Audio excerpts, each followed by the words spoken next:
r/NoSleep. I took a job maintaining a remote Arctic research station. The scientists never left.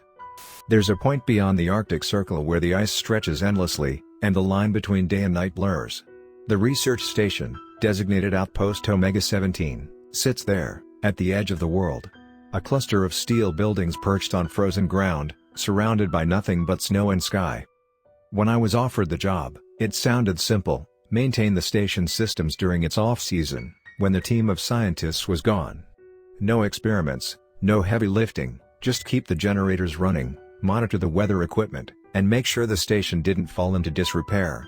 6 months of isolation with a paycheck large enough to erase the debt that had been weighing on me for years. I was told the last crew had left everything in good shape. All I had to do was keep it that way. They lied. I arrived in late October, flown in by a weather-beaten cargo plane that landed on a strip of ice barely wide enough to call a runway. The pilot said little as we unloaded supplies, just a nod and a gruff good luck. Then he was gone, leaving me alone with the howl of the wind and the station looming in the distance. The buildings were connected by raised metal walkways, their exteriors battered by years of ice and snow. Inside, they were stark but functional: a central hub with a control room, living quarters, a small kitchen, and storage.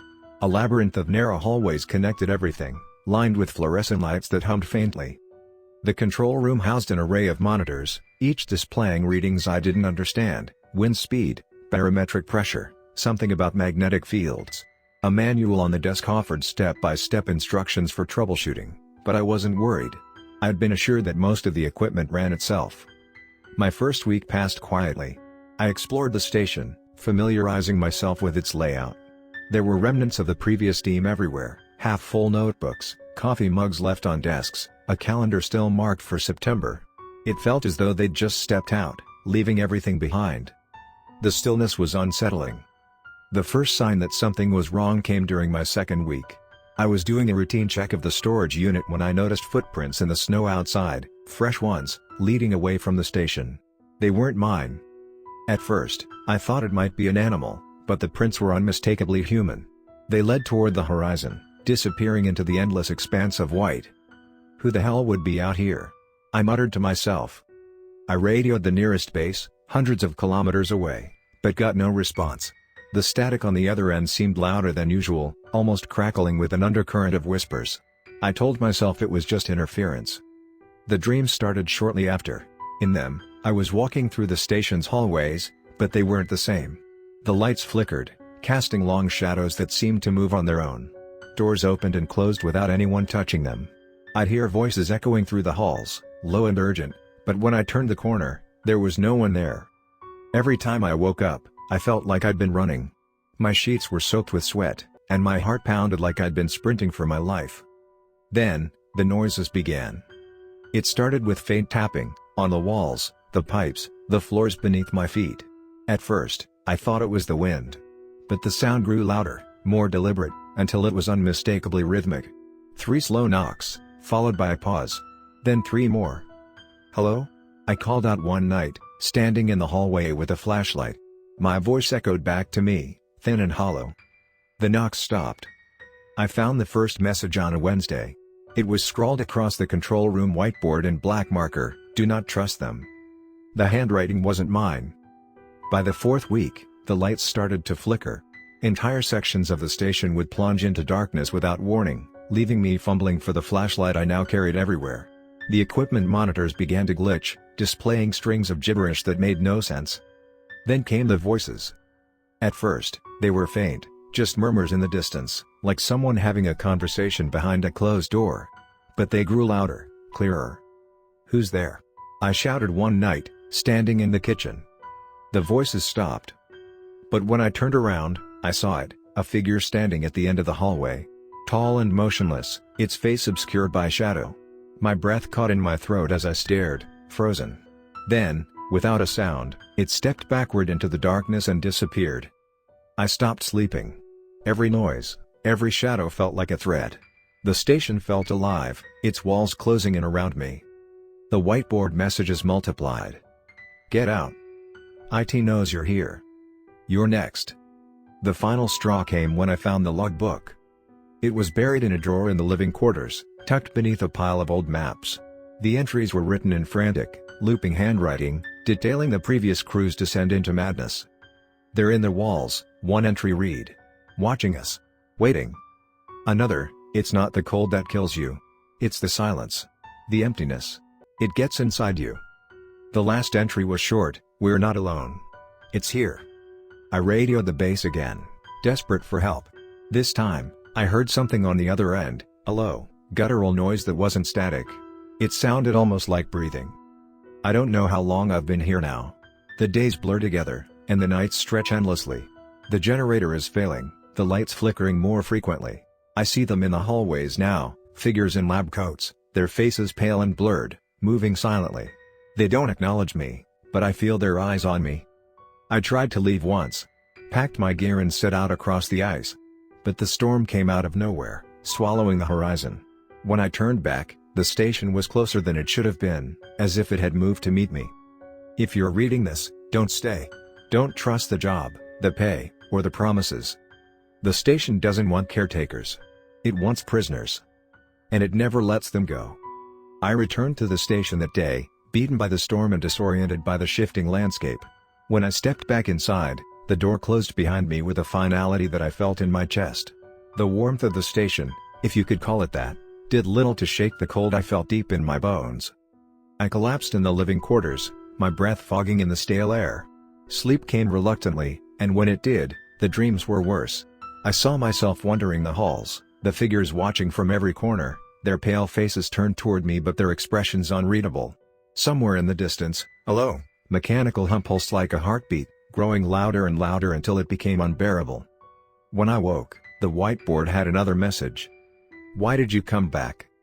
The days following that failed escape blurred together. I kept myself busy, desperate to hold on to some semblance of routine. I forced myself to check the equipment, though I no longer trusted its readings. I rationed my food carefully, even though the sight of it turned my stomach. The voices became constant, always just on the edge of hearing, muttering, whispering, sometimes laughing. The laughter was the worst. It wasn't cruel or mocking, it was light, almost playful, like the kind you'd hear at a family gathering. But it didn't belong here. It didn't belong anywhere near this place. I started talking to myself to drown it out. At first, it was just little things, reminders to check the fuel levels, notes about supplies I needed to move. But soon, it became full conversations. I told myself stories, recited old songs, anything to keep the silence from creeping back in. But the station seemed to know. The more I resisted, the harder it pushed. One morning, I woke to find every door in the station open. The control room, the storage lockers, even the tiny bathroom, all wide open, as if inviting me in. The air was unnaturally still, and the hum I'd been hearing in my dreams was there now, faint but unmistakable. I walked through the station, flashlight in hand, closing the doors as I went. My breath came in short gasps, and my chest felt tight. When I reached the control room, I froze. The monitors, which had been malfunctioning for weeks, were now displaying something new. It wasn't the usual gibberish or blank screens, it was footage. I stepped closer, my hands trembling. The screen showed the hallways of the station, captured from angles I didn't recognize. The feed was grainy, the lighting dim, but it was clear enough to see. I was there. On the screen. Walking. I turned, expecting to see someone behind me. The hallway was empty. But when I looked back at the monitors, the figure on the screen had stopped walking. It was standing still now, facing the camera. Facing me. I didn't sleep that night. Instead, I barricaded myself in the living quarters, pushing a desk and a chair against the door. I sat with my back to the wall, flashlight gripped tightly in my hand, listening to the station creak and groan around me.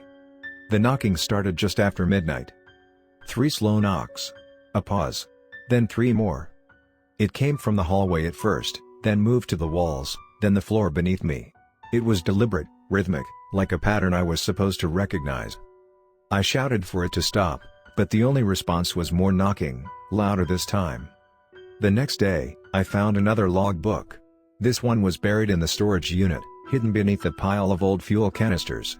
Its pages were brittle with age, and the handwriting inside was almost illegible. The station is alive. It feeds on us. It draws us in and keeps us here, breaking us piece by piece. When we're gone, it finds another. It always finds another. The entries became more frantic as I read on, detailing the previous caretaker's attempts to understand what was happening. He wrote of seeing his own reflection in the monitors, of hearing his name whispered in the wind, of waking to find messages scrawled on the walls in a handwriting that matched his own. The final entry was brief. "I am not me anymore. The station has taken me." That night, I heard footsteps in the hallways. They were slow and uneven, like someone dragging one foot behind the other. I stayed in the living quarters, flashlight off, barely daring to breathe. The footsteps grew louder, closer, until they stopped just outside the door. The handle turned. I held my breath, gripping the edge of the bed frame. The door didn't open, it couldn't, not with the desk and chair blocking it. But whoever, or whatever, was on the other side didn't leave. Instead, I heard it whisper my name. I don't know how much time passed after that. The days and nights became indistinguishable, and the whispers never stopped.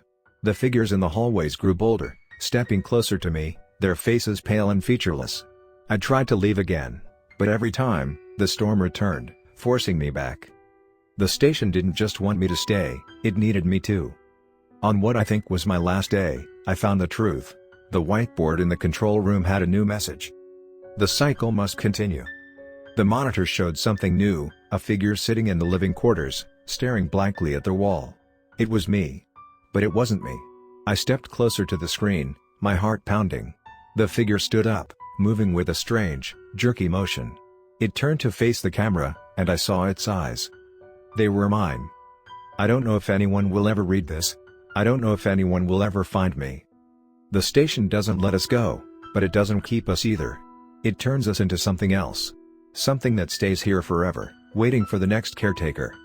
If you find this, don't stay. Don't take the job. Don't let the station pull you in.